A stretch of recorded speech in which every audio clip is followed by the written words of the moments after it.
asalaamaaleykum yéen mbokk internet yi nga xamante ni yéen a baaxoo di suivre seen chaîne Lion SN tey nag ñu dikk ak yéen ci xibaar yu yees ñeel mouvement bii di Maggi Pastef ñoom ñi nga xamante ni ñooy troisième âge bi nga xamante ni dañoo décider ngir accompagner kii di Ousmane Sonko ci projet bi nga xamante ni am na ko pour 2024 ñoom nag ñoo daal di décider rek daal di lancer benn levée de fonds nag bu ñu ko déggee mooy maanaam dañuy dajale xaalis boo xamante ne ñoom ñoo koy tegal seen bopp ci seen alalu bopp.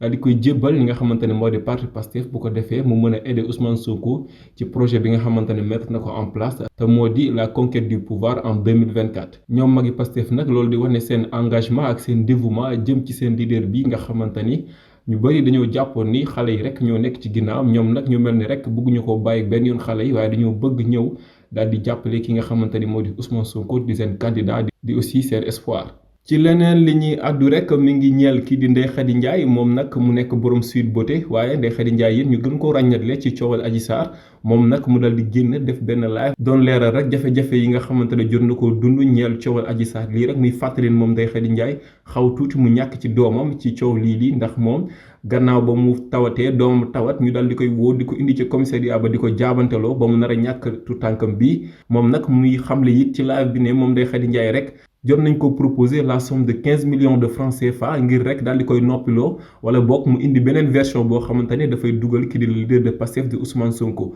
moom Ndeye Khady nag muy xamle ni alalu àdduna jaralu ko dara ba tax muy def li ni mel. loolee nag tax na moom daal mu dund ay jafe-jafe yu bëree bëri ci jamono jooju waaye rek muy ñëwaat ci le fait que moom Ndeye Khady neen dafay yàkkamti lii di procès daal di am bu ko defee dëgg gi daal di génn ndax moom bëri na lu mu xam ci mbir mi waaye mbir mi daal dafa mel ni rek gars yi bëgguñu mu leer moom nag. muy sàkku procès am bu ko defee mu daal di leeral lépp li nga xamante ne xew na ca ndax jàpp na ne bu boobaa yuuxu dana jib fu ñu ko foogeewul moom nag ci ay kàddoom daal di junj ne bëri na ñeneen ñoo xamante ne dañoo impliqué wu ci mbir mi te ñu ay autorité ci réew mi waaye rek mu mel ni dañ leen a bëgg a protéger looloo tax bëgguñu poser yenn questions yi war a bokk leeral yenn mbir yi xam la ne it ne mbir mi daal bu jaree sax mu joxe bakkanam moom dana ko def ngir dëgg gi feeñ ndax moom dëgg rek ko ñor lu ci mënti am rek moom moomee nee na daal wóolu na boppam lool te it yàkkamti na mbir mi daal di leer ba nga xamante ni kenn ku ci nekk di nga xam fa nga féete. leneen lu yées ci xibaar yi rek mi ngi ñeel benn scandale boo xamante ni mi ngi jëm ci benn contrat secret boo xamante ni mi ngi dox ci diggante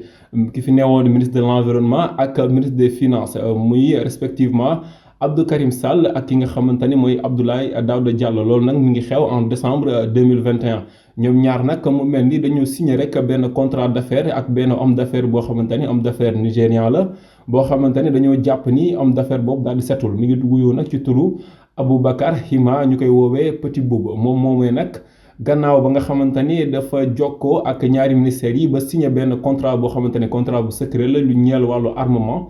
ki nga xamante ne mooy député Yewwi Askan Wi waaye it boo ko Pastef di Abass Fall daal di introduire li nga xamante ni mooy benn enquête parlementaire jébbal ko ki nga xamante ne mooy président assemblée nationale moom nag Abass Fall li mu ci jublu mooy nee na daal ñu leeral mbirum contrat bi ba xam lépp loo xamante ne moo ca xew waaye it ñu mën a leeral rek alalu Sénégal yi fan lañ ko dugal ñeel wàllum contrat boobu ak lan moo tax ñu signé ko en secret jaaruñu ci assemblée nationale. moom Abass Fall nag loolu nekk lu ko jaaxal ba tax mu introduire une enquête parlementaire pour leerlu ci mbir mi ngir ñu xam contribuable sénégalais bi seen alal jooju fan lañ ko dugal ak lan moo tax ñu signé ko à leur insu. lu ci mënti am rek mbir moom xëy na dina leer ci fan yii di ñëw gannaaw ba Abass Fall introduire lettre boobu jébbal ko ki nga xamante ne moo di président assemblée nationale.